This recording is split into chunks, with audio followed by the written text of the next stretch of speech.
Generar condiciones más equitativas para acceder a cargos de elección popular. Ese es uno de los principales objetivos del proyecto de ley sobre financiamiento de la política que fue firmado este lunes por la presidenta Michelle Bachelet. La medida, que disminuye a la mitad el actual límite de gasto electoral y elimina todos los aportes reservados, aumentará además las atribuciones fiscalizadoras del servicio electoral. Queremos andar justamente en ese punto de la iniciativa y para eso nos acompaña mañana en directo el presidente del Consejo Directivo del CERVEL, Patricio Santamaría. ¿Qué tal, Patricio? ¿Cómo le va? Buenos días, Patricio. Buenos días, Sebastián. ¿Cómo estás? Bienvenido. Hay quienes han dicho que lo primero no tiene sentido en el tema de regular los aportes, si es que lo segundo no se hace efectivo, que son precisamente las facultades, mayores facultades para el CERVEL. ¿Va a bastar, Patricio, con mayores facultades o es necesario o sería necesario otorgarle al CERVEL el grado de autonomía que tienen otras entidades, como por ejemplo el Banco Central? Bueno, ese es un tema que tenemos que discutir, efectivamente. Haciendo un poco de historia, en una conversación que tuvimos con la ministra secretaria general de la Presidencia, en su momento logramos determinar y acordar efectivamente el trato separado de lo que significa el cambio, el fortalecimiento del servicio electoral respecto de lo que son estas normas que ayer firmó la presidenta. Y hay un compromiso que a más tardar el 15 de abril, en la primer cuatrimestre, digamos, del próximo año, vamos a ingresar un proyecto en el que estamos trabajando en una mesa de trabajo con la Secretaría General de la Presidencia, y donde creo lo importante va a ser efectivamente partir por lo que tú señalas. Si uno mira la experiencia comparada de los distintos organismos electorales en el mundo hoy día, se va desde aquellos que tienen autonomía constitucional, es decir, donde la Constitución, ya no la ley, establece esta facultad, como el Banco Central, como es el Banco Central, a otros donde incluso todavía siguen permaneciendo como dependencias del poder político, del Ministerio del Interior, etc. Entonces nosotros nos vamos a jugar, aprovechando este debate que debiera darse respecto de la Carta Constitucional, efectivamente en conseguir la mayor autonomía posible, sobre todo cuando vemos normas como la de ayer, que va a permitir, aparentemente si se aprueban, que el servicio electoral incluso pueda en su momento aplicar o proponer sanciones como la pérdida del escaño en el caso que se establezca un financiamiento irregular de una campaña. Ahora, esas sanciones, Patricio, se ha hablado bastante de esas en el digamos, el CERVEL 2.0, ¿sería un órgano persecutor o sería un órgano solo encargado de dar información a la Fiscalía para que la Fiscalía continúe siendo persecutor? Bueno, ese también es el tema que está en discusión. A mí personalmente, y lo hemos conversado además en el Consejo Directivo, no nos gustaría transformarnos en una especie de persecutores. Yo creo que hoy día se requiere el sistema democrático, así como requiere fortalecer a los partidos políticos, dar espacio a los independientes, garantizar elecciones transparentes, también requiere de alguna forma que el Estado se haga cargo, por ejemplo, de esa falencia que significa la falta de educación cívica. Educación cívica no solamente en la transmisión de contenido, sino que además en la forma en cómo enseñamos a relacionarnos a nuestros niños. Con la polis. Exactamente. A entender el sentido público. Las personas critican a los políticos, las personas hacen una mala evaluación en general de todos los que se dedican a otro tipo de actividades. Pero en las sociedades de masa, y sin ir tan lejos, cuando se reúne un grupo de personas es necesario elegir. En un curso es necesario elegir una directiva del centro de padres y apoderados en un edificio, es importante que 3 o 4 personas se hagan cargo de las juntas de vigilancia.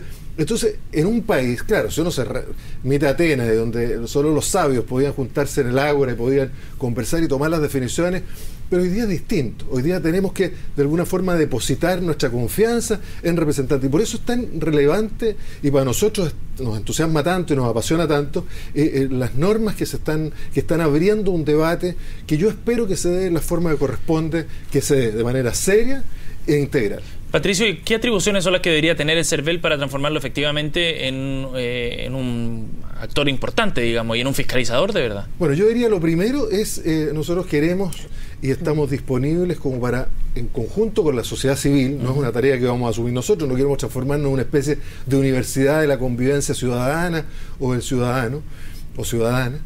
Es una broma. Una talla interna. Una talla Siga interna, nomás. que empezábamos recién, sino que nos gustaría tener facultades para, más allá de difundir lo que son las tareas, podamos trabajar y aportar en la educación cívica. Pero por otro lado también tenemos que tener facultades que nos permitan trabajar con los partidos políticos, con los independientes, con las personas que... Pero en particular con el tema de la fiscalización además, del financiamiento de la campaña, que es el tema como que está más... Sí, más además tenemos que tener facultades, obviamente, de fiscalización y facultades sancionatorias, y ahí podemos ver la posibilidad de ser agentes que hacemos denuncias a la Fiscalía, o que incluso se amplía la posibilidad sancionatoria que tiene hoy día el director. Pero esa fiscalización, ¿qué tan lejos debería llegar? ¿Y cuántas atribuciones debería tener el CERVEL? Por ejemplo, ¿podría estar en condiciones el CERVEL o debería estar en condiciones de entrar y allanar una sede de campaña, por ejemplo, o revisar documentos, etcétera? Yo en esto, todas estas son decisiones políticas, ¿sabes? Y la tienen que tomar quienes fueron elegidos por la ciudadanía. Uno lo más puede dar una mirada técnica de esto. Claro, porque usted está dentro del CERVEL. No, claro, si uno mira, ¿no es cierto?, las facultades que tienen otro tipo de organismo, uno podría decir, por ejemplo, el caso brasilero, se podría establecer la posibilidad de un balance, una especie de presupuesto de campaña, si nos vamos a concluir las campañas, que los candidatos tengan que presentar en el momento de la declaración de su candidatura. Facultades para poder salir a la calle y poder efectivamente constatar a través de un cuerpo de fiscalizadores, que podrían ser obviamente contratados para ese minuto, en la calle, claro, ad hoc, que pudieran ver en la calle y pudieran contrastar posteriormente con el tipo de declaración. Que además tuvieran facultades, ¿no es cierto?, del servicio como para poder citar a algunas personas, poder pedir declaraciones, incluso, ¿por qué no?, revisar si es necesario la sede de los partidos, ir a la contabilidad de empresas proveedoras. Yo creo que hoy día se avanza en ese tema. Es que eso es bastante más de lo que tiene hoy día, por eso. Por ejemplo, cuando se establece el tema del registro de proveedores, se establece o se limita el tema en lo que es la prensa escrita y radial respecto de la declaración ante el servicio electoral. Pero hay un tema que yo quiero poner en el tapete, y creo que es importante y que de alguna manera creo que falta en el proyecto. Y lo vamos a señalar en su comisión. No nos gustaría a nosotros como servicio electoral que se nos entregaran atribuciones muy abiertas.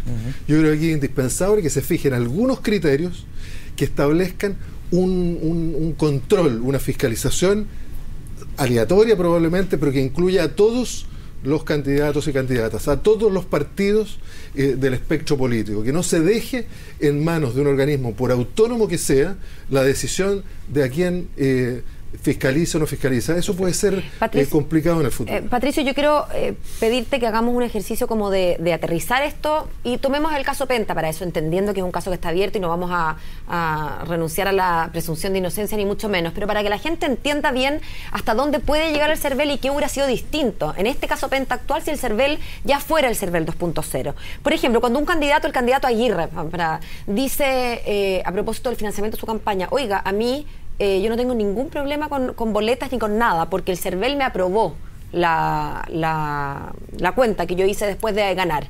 ¿Eso sería distinto? ¿El CERVEL en este escenario 2.0 podría meterse de otra manera respecto de la que se ha metido efectivamente en dar el visto bueno a las rendiciones de los candidatos? Bueno, yo no quiero ponerme en ningún caso en particular.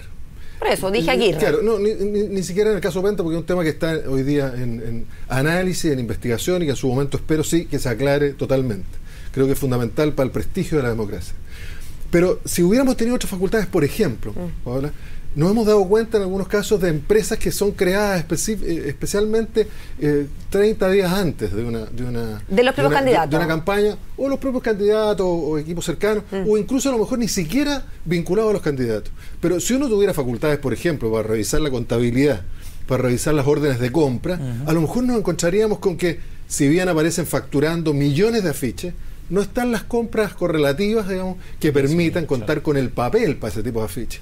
Si uno pudiera darse cuenta al revisar o al enviar a un grupo de fiscalizadores por la calle, viendo estos monumentales, existen mecanismos para poder darse cuenta si en el momento en que se rinde el balance, efectivamente estos corresponden o no. Entonces, ¿qué quiero decir con esto?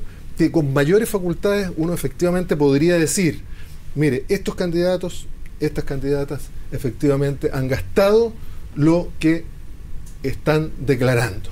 Si el gasto es mayor, si uno se da cuenta en la realidad que aquí hay una inversión mayor, evidentemente hay fondos que no están siendo declarados. Claro. Y esos fondos son ilegítimos, irregulares. Se acabó el tiempo, pero en una sílaba, para las elecciones municipales, ¿tendremos CERVEL 2.0? Yo espero que sí. Si no, esto que estamos discutiendo va a ser letra muerta.